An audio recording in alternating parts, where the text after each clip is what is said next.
now we have completed the forecast of the financial statements. So now comes the fun part. And I would say maybe 30% of the total process of valuation is related to the actual valuation calculation. 70% is really related to getting your forecast right. So here we can see the cost of equity, where we're going to try to calculate that. And previously we had said a risk-free rate of 3%, and we had said a market equity risk premium of about 8%, which gives us an 11% market return. And we said, in this case, a beta of 0.9. That gives us a cost of equity of 10.2. Now, after that, we did go through the cost of debt a little bit to try to think about where that's going to be. And we ended up using 3%. And then we said cost of tax rate of about 24%. So we're keeping it about the same. And like I say, I tend to look at maybe 5% as a minimum for debt as a percent of total capital, even when a company's trying to maintain all debt. The point is, from the fade period to the terminal period, you could assume that there's going to be a change in management, maybe a change in policy, so it doesn't have to remain as zero. Now, if we put in that 5% and we compare the cost of equity versus the cost of debt, it's a tiny difference, right? And that's only because a small amount of the structure is being financed by debt. In fact, if I was to change that debt to 50%, we would see that the difference between the cost of equity of 10.2 and the weighted average cost of capital is massive. And that's not the case here because we just don't have that much debt. So that gives you a picture of the structure there. Let's move into the fade and terminal assumptions. Now, we talked about a 10-year fading period, and what we haven't, what we need to do is basically think about what's going to happen to ROIC. Already, it's a very good ROIC company. The question is, where will that ROIC go over time?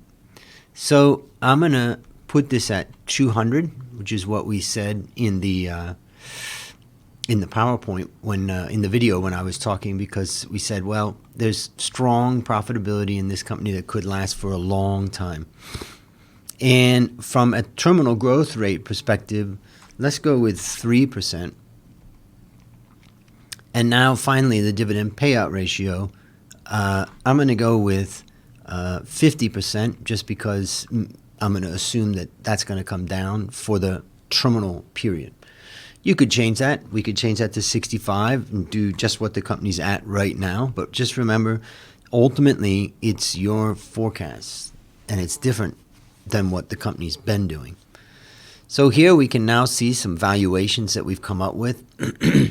And we can see the distribution between the discrete period value and the fade period value and the terminal value for both measures. And as it looks right now, the equity value that we come up with is $24, and it's very close on a free cash flow to equity because we know that the company doesn't have much debt, and so there's nothing really there to make an adjustment. And that gives us what our value is based upon this. Now, we can start to play around a little bit, and let's say that the company can get 4% growth in the terminal value. You can see the multiple just went up that they would trade on in the future, and we would see that that has brought this up a bit. These are some of the things that we've got to adjust, and we can adjust. I would say the discount rate is something that I'm pretty comfortable with, so I wouldn't make any adjustment there, and I wouldn't make any adjustment there. So right now, if our calculation is correct, then we can say that the company's value is 26.8 or 26.7 in this case. Now over to the right, we do have our free cash flow, so we can look and see if there's something that we've done right or wrong. The first thing I like to do is just look at the EBIT and see what's happening, and we can see it rising. So this is the first expected year or forecast year that we're doing. And we can see the rise in EBIT and the rise in NOPAT and a small amount of depreciation.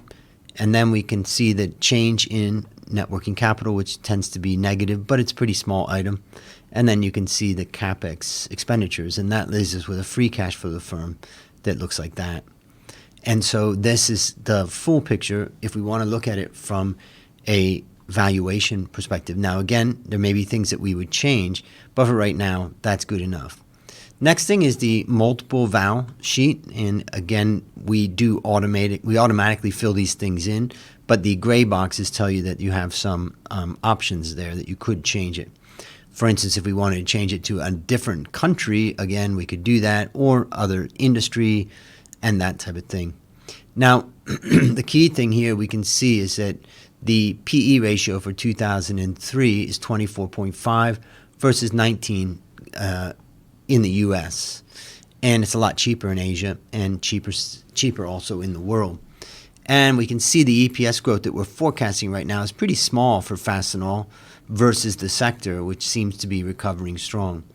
This would be something that we could reconsider, like maybe we're too conservative in that EPS growth forecast, but that gives you a picture. The next thing is price to book. We can see the price to book of this company is almost double the industry average, and that's because the return on equity is pretty high relative to global peers, but actually it's not that high to justify such a high level, almost a doubling of book value. So this gives you some picture about what's in the multiple val sheets. So your objective is to just play around with this a bit and get ready to work on it on your company that you are valuing. All right, so let's look at Fastenal in the equity section. At this point, you should be at row 104 in the upper section, and then you can be at row 249 in the bottom window. That's the forecasting area. And we can see the company's has 6 million paid up capital and 96 million in share premium. And that, not sure, sometimes there's a misclassification, so that could be what that's happening right there. I haven't looked at that in detail.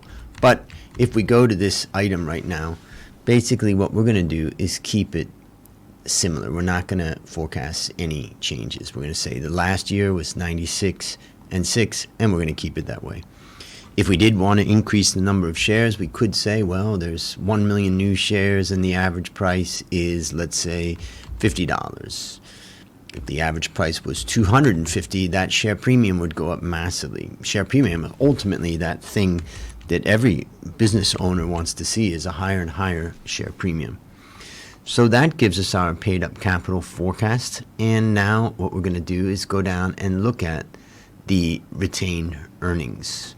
And that's this section right here. So we're going to go down and go into the dividend payout ratio. And here we can see there's no preferred shares here. It's only common shares. We can see that dividend payout that's been happening, 574, 644. And now the question is, what type of dividend payout ratio? Well, we can see the past. And we also have looked at it when we looked into the company's financials, and we said 65 to 70%. So I'm going to say 65, oops, not 5, 65. And then that will be our expectation of the dividend payout ratio.